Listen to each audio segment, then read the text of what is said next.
We will. We always do, and we will. I don't trust you. When you can't even face my daughter and fire her in person. Right, you couldn't even face her. You didn't have balls to face her and tell her you were firing her because you were chicken. Couldn't admit that you were wrong and that you wanted to be a passive-aggressive bitch and you wanted to bully an 18-year-old sweet girl? She's very sweet. Yes. But you didn't have balls to admit that you were wrong. That you asked her about Wednesday, scheduled her for Tuesday, when Tuesday was never a discussion because she's never been able to work on Tuesdays. You assumed that you could just schedule her whenever because she was on spring break. No. I hope you guys realize what a passive-aggressive bitch you're dealing with, because she used to talk about you, Holly, all the time. How crappy you were, how you couldn't do the ice cream. But then the minute she's mad at Kaylani, she wants to praise you. Just let you know. I hope you feel good about yourself. Bullying an 18-year-old, sweet 18-year-old girl. Never have done that. I hope you feel good about it.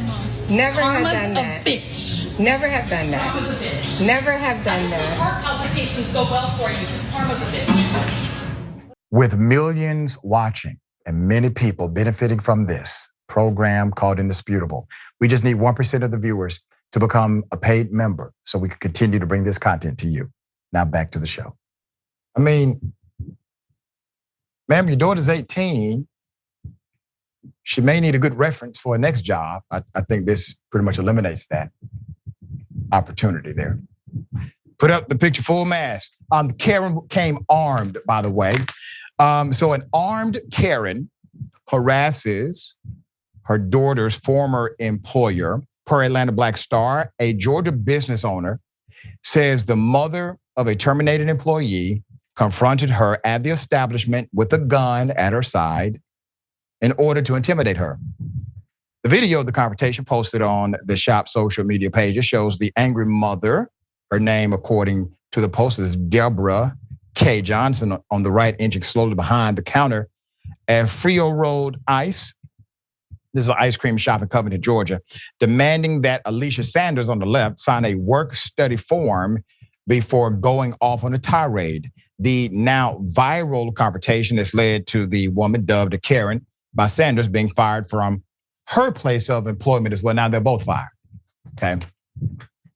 That's not how you work out conflict. The shop owner also shared a video from March 30th that showed Johnson, the children's father, and two friends who were armed on the property. She alleges that Johnson showed her a bullet from a gun she had recently purchased and said she believed it was all to intimidate the Black business owner. Quote, Deborah explained to me last Saturday that she went and purchased a .22 handgun and that she had been shooting all evening.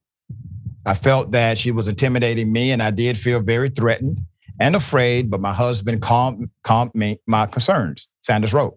However, Atlanta Black Star was not able to confirm whether Johnson was holding a bullet in March or was armed when she confronted Sanders in April. This month, Sanders said Johnson sent her a cease and desist letter because of the videos and claimed in a police report that the business owner incited harassment from viewers, exposed her daughter's license plate, and accused her of cyber bullying and making a false police report, among other allegations.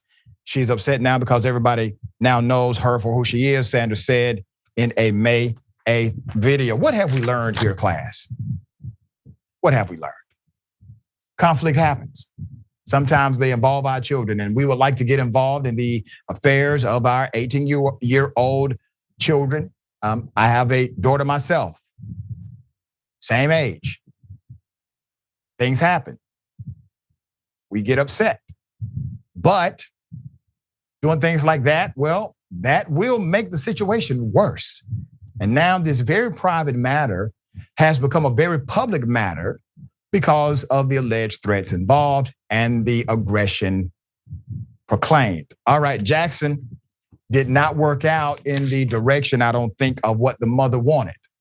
No, not at all. I mean, for one, now imagine how much more difficult it'll be for her daughter to get jobs, especially those type of jobs. She's 18, so she's in line to probably get more stuff like that, at least in the general vicinity.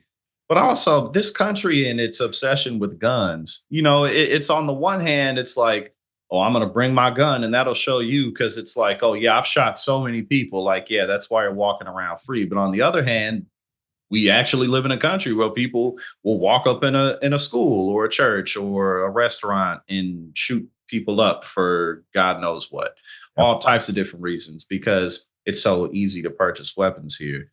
So I just, things happen. People get fired, people get laid off, and she's 18. So it's, I guess if she's going to get fired, now's the time for that to happen. So it's just kind of like move on and go to your next minimum wage job. And because I'm sure they're hiring, it's not that big of a deal. Well, and sometimes it teaches, us to live life on life terms. It's something we learned in AA, is to live life on life's terms. And attempt to do your absolute best to deal with it in a healthy manner. All right, wish you the best to the 18-year-old. To mom, you made things worse. Hopefully this is a mirror reflection for you as well.